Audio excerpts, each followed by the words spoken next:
কুড়িগ্রামের নাগেশ্বরী উপজেলায় truck microbus সংঘর্ষে ৩ জনের প্রাণ গেছে। রাত 11:30টার দিকে এই দুর্ঘটনা ঘটে। একটু বিস্তারিত জানবার চেষ্টা করবো। আমাদের সহকর্মী গোলাম মাওলা সিরাজ ঘটনাস্থল থেকে যুক্ত হচ্ছেন। সিরাজ, দুর্ঘটনার বিস্তারিত জানতে চাই, একটু জানাবেন। যারা নিহত হয়েছেন তাদের পরিচয় জানা গেছে কিনা?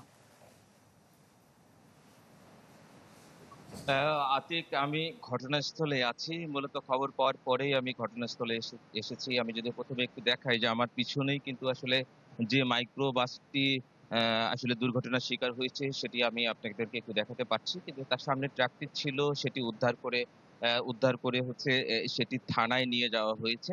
আমরা এখন পর্যন্ত পুলিশের মাধ্যমে যে খবরটি পেয়েছি সেটি হচ্ছে যে এখানে ৩ জন মারা গেছে এবং ৯ জনকে বিভিন্ন হাসপাতালে ভর্তি করা হয়েছে। এবং যে ৩ জন মারা গেছে তার মধ্যে ২ জন পুরুষ এবং একজন ৮ বছরের মেয়ে শিশু।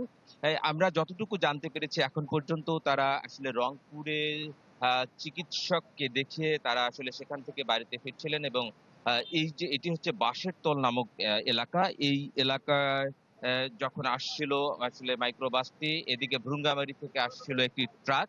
সেই ট্রাকটি আসলে সরাসরি মানে সংঘর্ষ হয় এই ২ টি যানবাহনের মধ্যে এবং তখনই কিন্তু আসলে স্থানীয় যে লোকজন আছে তারা কিন্তু আসলে দৌড়ে এখানে এসে উদ্ধার কাজ চালায় এবং আমরা প্রত্যক্ষদর্শী যারা রয়েছে তাদের সঙ্গে মূলত আমরা এসে কথা বলতে পেরেছি। এখন পর্যন্ত আসলে যারা মারা গেছে বা যারা আহত হয়ে হাসপাতালে আছে তাদের সেইভাবে ঠিকানা সংগ্রহ করার সুযোগ হয়নি। তবে পুলিশের মাধ্যমে আমরা যেটা জেনেছি বা আমরাও চেষ্টা করেছি সেটি হচ্ছে যে তারা ভ্রুঙ্গামারী থেকে হয়তো এই লোকগুলো আসলে রংপুরে গেছে। মানে তাদের আহত এবং নিহত যারা রয়েছেন তাদের বাড়ি ভ্রুঙ্গামারী উপজেলারই কোনো না কোনো আ জায়গায় হবে এবং পুলিশ যেটা বলছে যে আসলে নিহত এবং আহতদের ঠিকানা সংগ্রহের চেষ্টা করছেন তারা।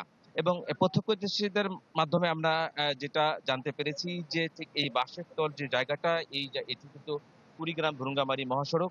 এই মহাসড়কের পাশেই আ আসলে আরেকটি গাড়ি দাঁড়িয়েছিল। মূলত সেই গাড়িটিকে বাঁচাতে গিয়েই ট্রাক যখন আসলে রাস্তার পশ্চিম দিকে চলে আসে, ঠিক এই পশ্চিম দিক দিয়েই কিন্তু ফিরতেছিল এই মাইক্রোবাসটি। তখনই কিন্তু আসলে মূলত এই সংঘর্ষের ঘটনাটি ঘটে। এ তবে সবচেয়ে বড় যে বিষয়টি এখানে একটি শিশু ছিল, সেই শিশুটি কিন্তু একেবারে অক্ষত রয়েছে তারা যেটা বলছে।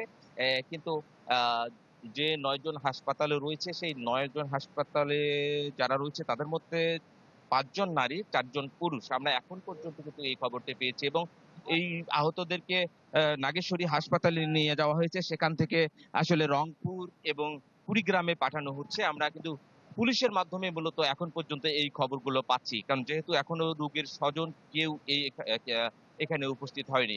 এই তবে পুলিশ যেটা বলছে তারা খুব দ্রুত তাদের ঠিকানা বা তাদের আসলে আত্মীয়স্বজনের সঙ্গে যোগাযোগ করার চেষ্টা করছে। আতিক। জি সিরাজ, অনেক ধন্যবাদ যুক্ত হওয়ার জন্য।